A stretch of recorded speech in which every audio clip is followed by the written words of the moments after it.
Olha, se tem uma coisa que tá me deixando muito feliz desde o dia 1º de janeiro, é ver o desespero dos filhos do Bolsonaro. O Bolsonaro sumiu nas redes sociais porque o silêncio dele estava atiçando os bolsominions, depois ele fez um vídeo chorando, pegou mal, foi atacado, atacaram o exército e tudo mais, fugiu do Brasil, ok, pegou mal para ele, ficou em silêncio.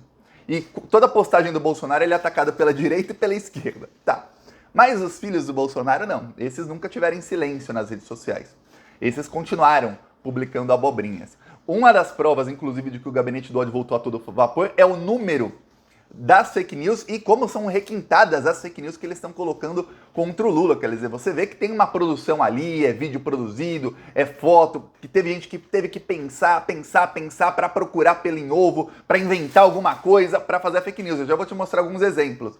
Mas olha, o que está sofrendo o Eduardo Bolsonaro, principalmente, e o Carlos Bolsonaro também está sofrendo, é um negócio assim, eu vou te mostrar, você vai dar risada. Como é bom ver esses fascistas sofrendo, sabendo que a prisão está se aproximando. Que é isso que está acontecendo, viu?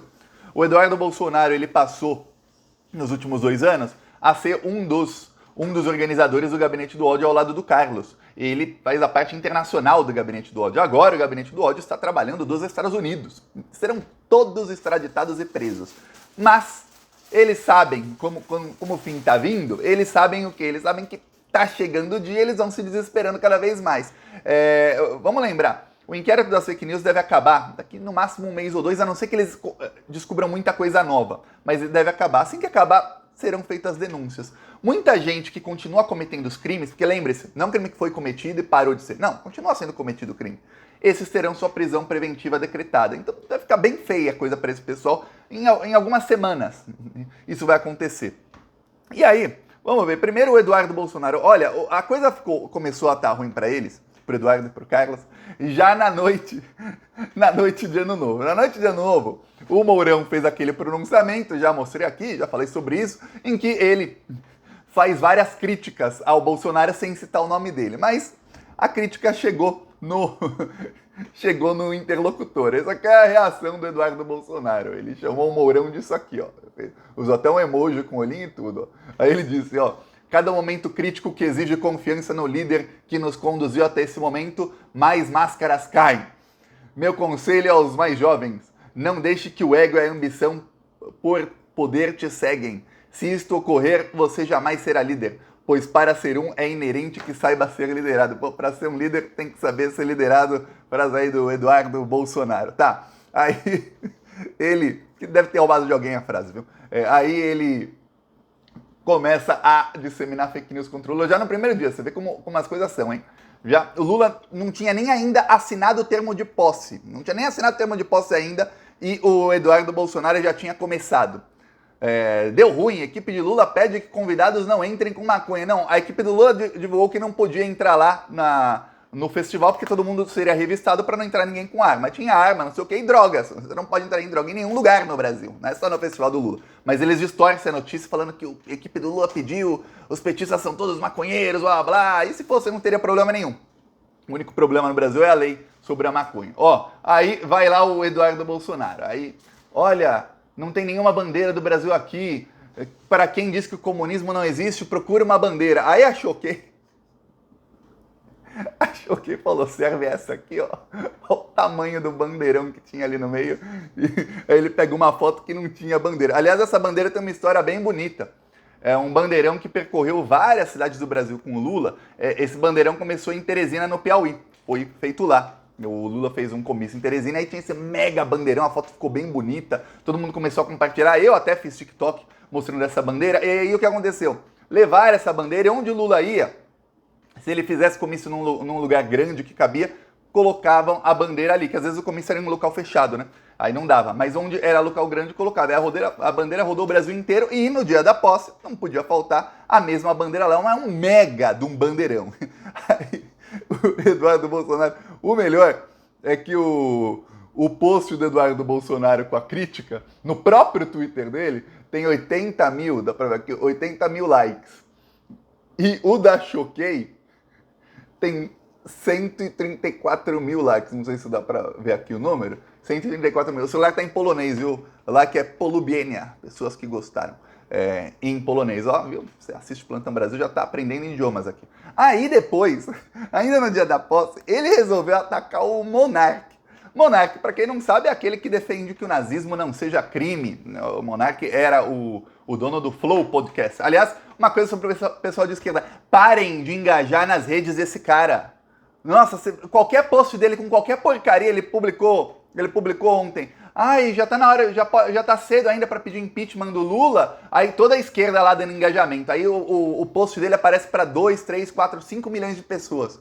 Aí ele ganha engajamento, sabe o que acontece? Ele ganha mais dinheiro. Por que ele ganha dinheiro? Porque ele é influenciador, ele precisa de seguidor nas redes sociais para ficar fazendo marketing lá desses produtos fascistas aí, dessas marcas que aceitam anunciar com fascista. Fascista não, nazista, né? O cara defende o nazismo, lembre-se. Aí ele ganha esse engajamento graças a quem? A esquerda, que cai na provocação. Faz o seguinte, se você tem Twitter, tem uma coisa no Twitter que chama silenciar. Você vai na conta dele, clica nos três pontinhos que tem assim, clica silenciar, aí não aparece mais nada dele pra você. Se quiser, você pode ter uma opção no Twitter que você pode silenciar a palavra. Silencia o nome dele, pronto, acabou. Aí você para de ajudar o cara a ficar rico. Você está ajudando o nazista a ficar rico, imagina isso. Ah, mas eu ganhei muitos likes no meu comentário xingando ele. E ele ficou rico. Tá, aí olha só. Ó, que covarde. Aí o Eduardo Bolsonaro pegou um post do Monark de 9/10/2022. Dá pra ver aqui a data? 9/10. Quer dizer, ele pegou um post antigo em que o Monark dizia: eu acho legal ficar em cima do muro, dá pra ver mais longe assim. Aí o Eduardo Bolsonaro, ele tava atacado no Ano Novo. Ele pegou o post antigo pra falar: que covarde, tirando o corpo fora, mas não surpreendente. Lembro do pessoal da sua laia nos ironizando, zoando quando alertávamos para a volta do PT. Tá aí, parabéns por ficar em cima do muro. Espero que agora esteja enxergando mais longe. Tá aí o Eduardo Bolsonaro. Por quê? Porque o Monark falou: se eu errar, o PT volta, em 2019. Aí o Monark estava lembrando disso, o Eduardo Bolsonaro ficou bravinho. Mas atacado, isso no dia da posse do Lula. Ainda a posse do Lula. Lula ainda nem tinha assinado o termo de posse ainda. Isso tudo, antes das 3h30 da tarde, foi quando o Lula assinou o termo de posse. Vamos lá. Aí ele pega uma notícia, você vê como é bem orquestrado, olha. Um jornalista qualquer do Metrópolis publica matéria, né? Aí é orquestrado com os postos de gasolina, com os jornalistas, e aí o gabinete Dodge vai lá e pega isso. Aí eles colocam: Distrito Federal, gasolina sobe e chega a 6,30 no primeiro dia do ano. O Lula não era nem presidente ainda, não tinha assinado o termo de posse. Aí vem o Eduardo Bolsonaro: faz o L, já vem a inflação e as maletas rodando por aí. Aí o Eduardo sentiu, né? Dá pra ver o desespero do cara. O cara tá completamente atacado. E o Carlos Bolsonaro não fica atrás. O Carlos Bolsonaro xingou o Mourão, xingou todo mundo. Aí ele vai lá, ele pega uma foto do Lula com o ex-primeiro-ministro de Portugal, uma foto até antiga, você vê que era da época que o Lula tava se curando, tinha acabado de se curar do câncer, ainda não tinha barba, e aí ele vai lá e xinga, falando a quadrilha se reunindo de novo, porque o ex-primeiro-ministro de Portugal veio para a posse do Lula, assim como o atual presidente veio. Aí ele pega e começa a falar que a taxa de homicídio caiu durante o governo Bolsonaro. Aí ele fala que por isso o desarmamento sempre precede uma ditadura, ou é a primeira coisa que se faz no poder. Ele fez isso para criticar o Lula. Aí ele colocou já um fora Lula. Eu fico pasmo que tem bolsonarista que ainda acha que o general Heleno é quem tá mandando no Brasil. Pô, o filho do Bolsonaro já iniciou a campanha fora Lula no primeiro dia. E os bolsonaristas achando que é o general Heleno. Por que ele não colocou fora general Heleno, então? Se o general Heleno é quem tá mandando no Brasil. Esses bolsonaristas são muito loucos. Aí ele compartilhou um post do Bolsonaro, você entra nos comentários, só tem gente xingando o Bolsonaro de covarde e de tudo. Por quê? Porque o Bolsonaro não... que o Bolsonaro fez um vídeo chorando e foi embora do Brasil. Aí ele vem com fake news contra o Lula. Ele compartilha um post da Choquei e fala, em que a Choquei mostra que o Lula trabalhou das 9 às 17 horas no seu primeiro dia. Quer dizer, teve um monte de reunião. Aí ele fala, o cara que se aposentou porque perdeu um dedinho. O Lula não se aposentou porque perdeu um dedinho. O Lula se aposentou porque todo mundo que foi preso ou torturado pela ditadura ganhou aposentadoria depois que acabou a ditadura. Por isso que ele ganhou, por isso que o Lula é aposentado. Ele perdeu o dedinho e continuou trabalhando, depois virou sindicalista. Aí, olha, e hoje presidente da República pela terceira vez, viu? Aí ele pega, é post atacando o ministro Rui Costa, é post atacando o Lula, é post falando que já tem inflação, falando que a Bolsa de Valores caiu. Olha, tudo que você puder imaginar é o que está fazendo o Eduardo Bolsonaro. Veja bem, a Bolsa vai cair sim na primeira semana, porque tem uma coisa. Os investidores durante o governo Bolsonaro estavam comprados em Petrobras principalmente, porque a Petrobras fez uma coisa que nenhuma empresa na história da humanidade jamais fez, que é o quê? A empresa pega, suga de 220 milhões de habitantes com um preço exorbitante dos combustíveis. Tá menor porque, lembre-se, tem a redução do ICMS, senão o preço estava lá em R$10, que é o preço do combustível do Bolsonaro. Quem tá pagando é a gente, só que é imposto, é subsidiado agora. Tá, um preço exorbitante, e aí pega o lucro de 200 bilhões por ano para reinvestir na empresa? Não. Para melhorar os salários? Não. Para contratar mais gente? Não. Distribui 97% do lucro para os acionistas. Isso em qualquer empresa do mundo é um crime assim sem precedentes. Nenhuma empresa dá mais de 30%. A Petrobras está dando 97%. Quer dizer, estão sugando do povo brasileiro para dar para os estrangeiros. Esses estrangeiros têm que fazer o que agora? Vender Petrobras, que vai acabar a mamata. A mamata de 200 bilhões por ano acabou. Então eles têm que vender. Como a Petrobras representa 10% da Bolsa, obviamente vai cair a Bolsa. E obviamente vai subir o dólar, porque esses investidores, muitos estrangeiros, estão lucrando bilhões à custa do nosso suor, esse pessoal vai ter que agora comprar ação de outra empresa para ganhar 30% do lucro em dividendos. Se tiver lucro, as empresas que eles vão investir. É isso. Que agora é fácil, né? Você comprar a ação de uma empresa que está sugando 200 milhões de pessoas e aí você ganha todo o lucro. Fácil. Quer dizer, tá estrangeiro sugando. Ou seja, para acabar esses sanguessugas, eles estão vendendo as ações. Por isso, obviamente, a Bolsa vai cair na primeira semana. Isso também acontece com outras empresas estatais que têm ação na Bolsa. A mamata acabou. Aí o Carlos Bolsonaro só coloca memes do gabinete do ódio. Assim, ó, Carlos Bolsonaro, ó. Brasil fecha 2022 com as contas no azul pela primeira vez em 9 anos. 400 bilhões fora do teto de gasto. Ele fala que fecha com as contas no azul.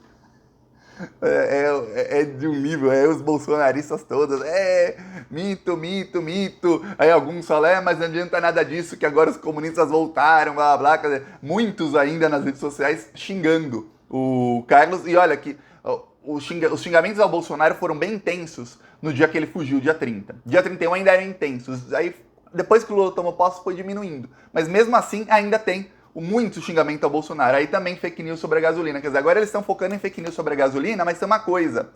O secretário nacional, ó, coisa bonita saber o que o governo está trabalhando. O secretário nacional de defesa ao consumidor, que é o Vadir Damos. O Vadir Damos, muita gente deve conhecer que ele tá sempre no canal da Resistência, fazendo live lá, geralmente com o Paulo Pimenta.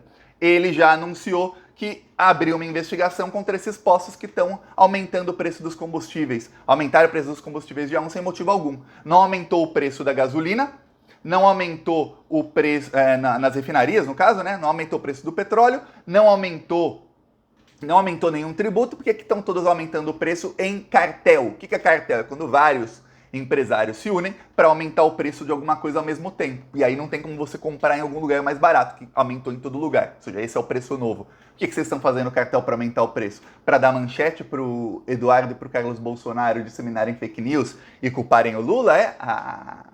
Tá bom. Então vocês vão ser investigados e vai ser multa pesada para dono de posto de gasolina. Esses caras são todos milionários, a multa vai ser pesada mesmo, para sentir no bolso. Então, que se prepare a esses bolsominions que aumentaram o preço sem motivo. Legal, demos notícia pro Eduardo e pro Carlos Bolsonaro. Olha que coisa, os filhos do mito ficaram felizes comigo. Parabéns, empresários, ação orquestrada. Esse era o clima nos grupos de WhatsApp de dono de posto de gasolina, que eu conheço, viu? Donos de posto de gasolina. E aí esse era o clima. Agora sabe qual vai ser o clima? O clima.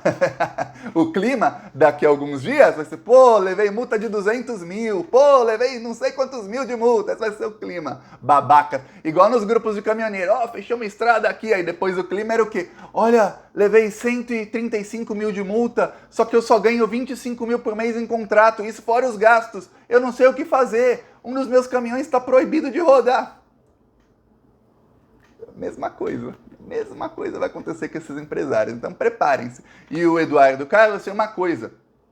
Além do inquérito das fake news, temos o inquérito aqui dos atos antidemocráticos, que a Polícia Federal vai abrir centenas de inquéritos paralelos. A chance disso não chegar no Eduardo, no Carlos, é zero. Ou seja, vai chegar neles. Vai chegar neles e eu vou falar. São crimes, aí a maioria das pessoas que estão sendo indiciadas, estão sendo presas, estão sendo indiciadas por crimes que dão 34, 40, 45 anos de prisão somados. Então prepara. Além do inquérito das fake news, vai ter aí mais uns 30 anos por tentativa de golpe de Estado aí pros irmãos aí que estão, os irmãos fake news aí das redes sociais. Eu não pude falar sobre o Flávio porque o Flávio me bloqueou.